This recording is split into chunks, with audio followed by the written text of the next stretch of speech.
900 करोड़ रुपया जब्त किया गया। उन पे सीमेंट घोटाला का आरोप लगा है। अरे साला उस चोर को हम बोलते ही थे चोरी चकारी कम करो, नहीं तो एक दिन लंबा फंसोगे। फंस गया ना, हो गया ना इज्जत नीलाम पूरा शहर में।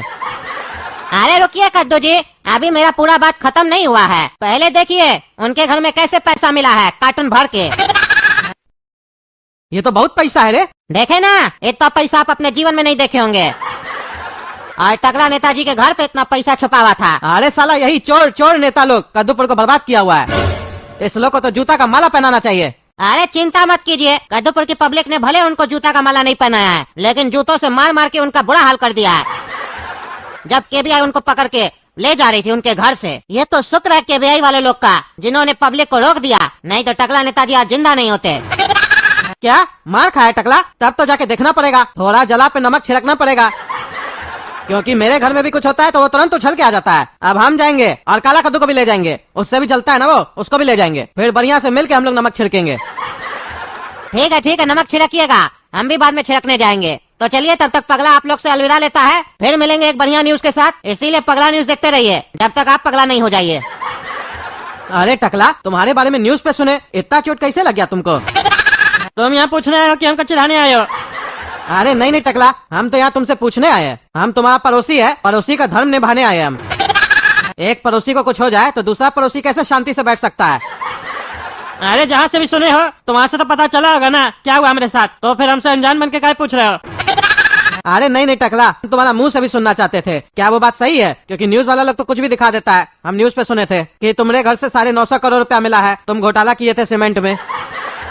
मना करते थे ना तुमको, चोरी मत करो, एक दिन लंबा फंसोगे, मानते ही नहीं थे तुम। देखो आज क्या हाल हो गया तुम्हारा, फंस गए, हाथ पैर तोड़वा के बैठे हो आज। अरे हमारा बाप बनने का कोशिश मत करो तुम। पड़ोसी अपना पड़ोसी का पैजामा में रहो, समझे? हमको सब पता है, तुम यहाँ चिढ़ाने आए हमको। न्यूज सुने नहीं, सोचे टकला को चिढ़ाते हैं जाके।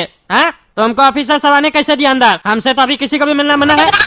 अरे सपना ऑफिसर को बोले कि ये लोग मेरा पड़ोसी है, अच्छा संबंध है हम लोग का, इसीलिए वो लोग हम लोग आने दिया है। बोलना नहीं चाहते टकला, लेकिन तुम एक नंबर का एहसान फरामोश है। एक तो हम लोग तुमको देखने आए हैं, तुम ऊपर से बदतमीजी कर रहे हो। अरे चुप, देखने आए हो? तुम लोग को तो देखते हैं ना हमारा दर्द और बढ़ जाता है। अरे टकला गलवाओ नहीं, बीपी मत बढ़ाओ, गलत किए हो तुम तभी ना तुमको सजा मिला है, गलत करने पे तो सजा मिलता है ना। अरे टकलाता क्या हम ही गलत किए कद्दूपुर में? तुम गलत नहीं करते हो, तुम्हारा बेटा गलत नहीं करता, कद्दूपुर का लोग सब गलत नहीं करता, सब गलत करता। रे चोर टकला, तुम हम लोग का नाम कैसे ले रहे रे? एक तो अपने गलत करके फंस गया, ऊपर से हम लोग देखने आए तो हम लोग के ऊपर भी आरोप लगा रहा है कि हम लोग भी गलत हैं। ऐसा करके ये सोच रहा है कि हमारा गलती छुप जाएगा। चोर कितना भी चोरी कर ले, कहीं न कहीं अपना सुराग छोड़ ही देता है, और जब फंसता है तो एक के बाद बोलता है हम चोर नहीं है। चोर है तुम, एक नंबर का चोर है।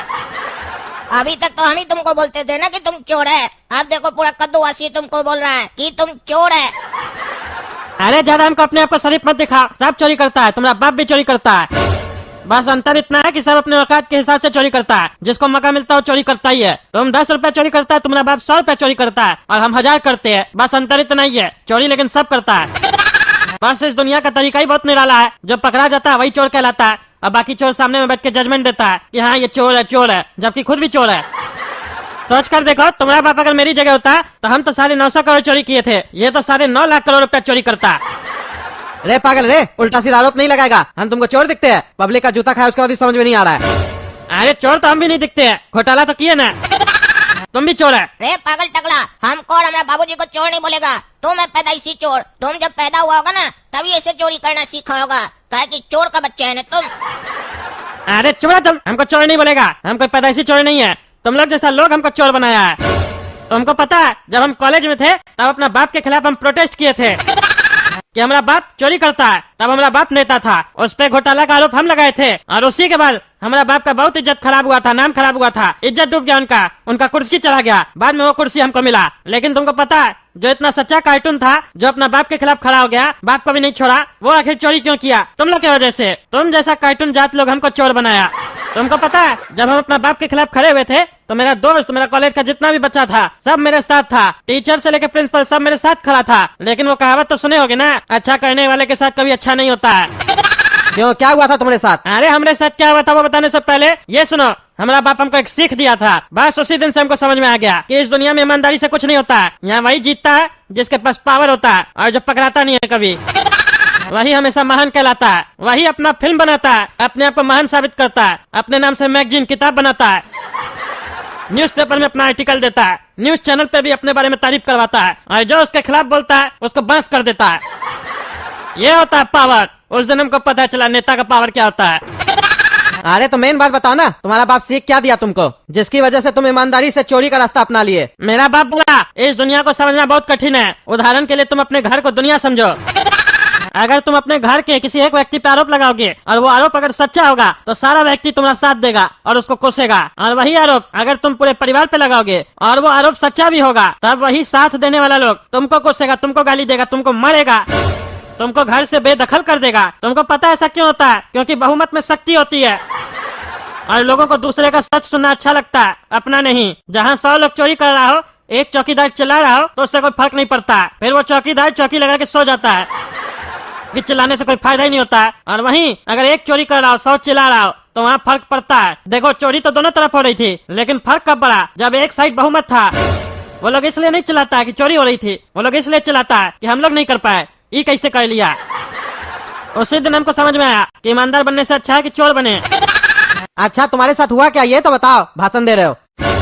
अरे क्योंकि जब हम अपने बाप के खिलाफ प्रोटेस्ट कर रहे थे तो भले मेरा दोस्त सब मेरा साथ दे रहा था, लेकिन हमारा दोस्त का बाप सब घूस ले रहा था। कोई पुलिस वाला था, कोई डॉक्टर था, कोई क्या था, वो लोग घूस लेके उल्टा सीधा काम कर रहा था। तो जब हम अपने दोस्त लोगों को बोले कि तुम लोग का बाप लोग भी गलत है, तुम लोग भी अपने बाप के खिलाफ खड़े हो, तो वो लोग मेरा बात नहीं सुना, हमको ही चोर बोलने लग गया, हमको ही गलत साबित कर दिया। कहा है कि जब तक बात मेरे बाप की थी तब तक सब कुछ सही था, जब उसके बाप तक बात पहुंची तो सब चीज गलत हो गया। उसी दिन हम समझ गए यहाँ भलाई वगैरह से कुछ नहीं होता है, भलाई करने से मलाई नहीं मिलता है। मलाई खाना है तो चोरी करना पड़ेगा। अरे टकला तुम्हारा बात बिल्कुल सही है, तुम्हारे साथ ऐसा हुआ तब तुम चोर बना, तब तो उस हिसाब से हमारा बाबूजी भी चोर हुआ, कहे कि ये भी सरकार का टैक्स खा जाता है, टैक्स पूरा नहीं देता है। अरे चुप पागल, उल्टा सीधा आरोप लगाता अपने बाप पे। हम कोई टैक्स वगैरह चोरी नहीं करते हैं। देखे जब तुम्हारा बाप पे बात आ गया तो तुमको पागल बोला ना काला कर दो तुमको पागल, यही होता है।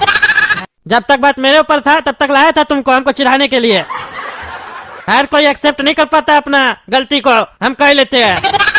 अरे हम कोई चोरी नहीं की है तो काहे एक्सेप्ट करे? बेटा ये बात तुम अपना बेटा को समझाना, समझे? हमको मत समझाओ, हमको पता है तुम टैक्स का चोरी करते हो, पर हम ये चोरी का बात नहीं कर रहे हैं। ये चोरी तो कद्दूपुर का सब लोग करता है, हम तो रिश्वत का बात कर रहे हैं, घोटाला का बात कर रहे हैं, स्कैम का बात कर रहे हैं, जो बड़ा लेवल का हो रहा है। और ये सब भी कम लोग नहीं करता है, बहुत लोग करता है, जिसको मौका मिलता है सब करता है। अभी हमारा एक दोस्त का बेटा है, वो कद्दूपुर का सरकारी नौकरी का प्रिपरेशन कर रहा है। हम उससे पूछे क्या कर रहे हो, बोलता हम सरकारी नौकरी का तैयारी कर रहे हैं। हम बोले बढ़िया है बेटा, तो बोला हाँ बहुत बढ़िया है, बहुत कमाई है।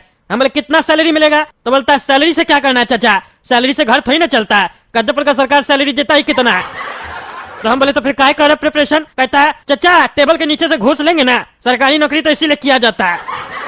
तो समझे काला कद्दू, तुम्हारा बाप इलीगल काम नहीं करता है, बस लीगल काम का टैक्स सरकार को नहीं देता है, और छोटा मोटा काम कराने के लिए ऐसा घूसखोर सरकारी ऑफिसर सबको घूस देता है और अपना काम करवाता है। तुम्हारा बाप उस लेवल का चोरी नहीं करता है जिस लेवल की बात हम कर रहे हैं। तुम्हारा बाप कमाता लीगल तरीके से है, बस उस कमाई का टैक्स कद्दूपुर के सरकार को नहीं देता है। और हम जो बात कर रहे हैं इलीगल कमाई की बात कर रहे हैं। तुम्हारा बाप चोर है, लेकिन क्या करे, हम लोग टैक्स ही इतना लेते हैं, इसको चोरी करना पड़ता है। बड़ा बिजनेसमैन लोग को हम लोग बहुत फायदा देते हैं, वो लोग तभी ना तरक्की करता है। और गरीब लोग से तो पैसा नहीं लेते, वहाँ से हम लोग को वोट मिलता है। और मध्यम वर्ग का लोग सब जो कमाता है उस लोग से चाप के पैसा लेते हैं, डरा के। जितना ज्यादा कमाता है उतना ज्यादा टैक्स ले लेते हैं, फिर अपना महंगा गाड़ी में घूमते हैं ना हम लोग बैठ के।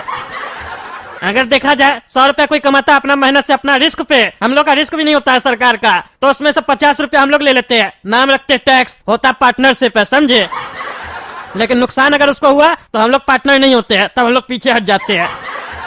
और टैक्स का कानून भी जानबूझ के हम लोग ऐसा बनाए कद्दूपुर में, ताकि अगर कोई टैक्स पूरा दे भी दे तो भी अगर उससे कभी झंझट हो जाए, इधर उधर से पैसा निकलवाना उससे, और नहीं दे रहा हो तो ससुरा को दबा ले हम लोग।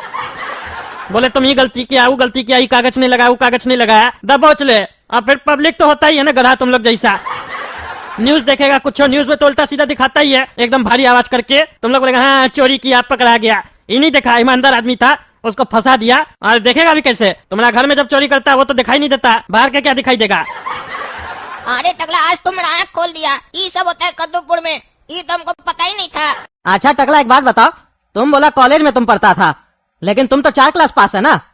अरे हाँ, हम है 4 क्लास पास, लेकिन हम कब बोले कि हम कॉलेज भी पास है। हम 4 क्लास पास करने के बाद पढ़ाई छोड़ना चाह रहे थे, लेकिन हमारा बाबूजी चाहता था कि हम पढ़ाई करें, इसीलिए हमारा बाप पैसा खिला खिला के एडमिशन करवाता था, पर हम पढ़ते थोड़ी ना थे। इसी तरीके से पैसा खिलाते खिलाते हम कॉलेज तक भी पहुंच गए। अरे तो तुम बिना पास किए कॉलेज तक कैसे पहुंच गया? अरे हमारे जगह कोई और बैठता था ना, तो वो डिग्री तो उसका हुआ ना। हम तो घूमने जाते थे कॉलेज में, नाम खाली मेरा रहता था, पास तो वही किया था ना। देखो, इसी से हमारा ईमानदारी समझो कितना हम सच्चा इंसान है। डिग्री पे तो हमारा नाम है टकला नेता का, लेकिन फिर भी हम बोल रहे हैं वो डिग्री उस लड़का का, हमारा नहीं। और हम अपने आप को हमेशा 4 क्लास पास ही बोलते हैं। देख लिया ना हमारा ईमानदारी, और तुम लोग हमको चोर बोलते हो।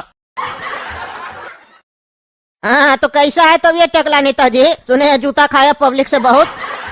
हम तो ये भी सुने थे थोड़ा ज्यादा जूता लगता तो हमारा आदेश देने से पहले ही आप ऊपर चले जाते। जज साहब, हमारा तबीयत ठीक है, लेकिन हम मजाक का मूड में नहीं है।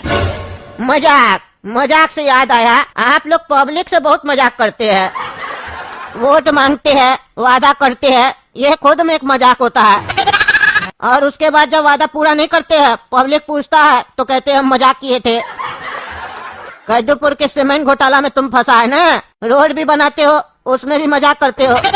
1 महीना के अंदर गड्ढा हो जाता है रोड में, ये भी नहीं पता चलता कि रोड में गड्ढा है कि गड्ढा में रोड है। इतना बड़ा बड़ा मजाक करते हो तुम लोग, लेकिन फिर भी हम लोग सहते हैं, कुछ कहते नहीं है। तुम लोग का इतना बड़ा बड़ा मजाक हम लोग सह जाते हैं। एक मामूली सा मजाक हम तुमसे कह लिए तो तुमको चुभने लग गया। अभी तो बेटा 1 तारीख था, तुमसे मजाक में बात कर रहे हैं। अगला डेट से तुमसे मजाक में बात नहीं होगा, सीरियसली बात होगा। आज तो तुमको सिर्फ देखने के लिए बुलाए थे कि देख ले तुम्हारा हाल कैसा है। सजा देंगे तो झेल पाओगे? लगता नहीं आज झेल पाओगे, इसीलिए हम अगला डेट को बुलाएंगे तुमको, उस दिन तुमको सजा देंगे। क्योंकि हम वो जज नहीं है कि एक केस को 30 साल और 10 साल चलाए। हम 1 या 2 डेट में क्लियर कर देते हैं। जब सब कुछ पता है तो क्लियर करने में क्या है, क्योंकि हम नेता लोग के साथ मिले हुए नहीं होते हैं, समझे? पता ही हम ईमानदार जज है।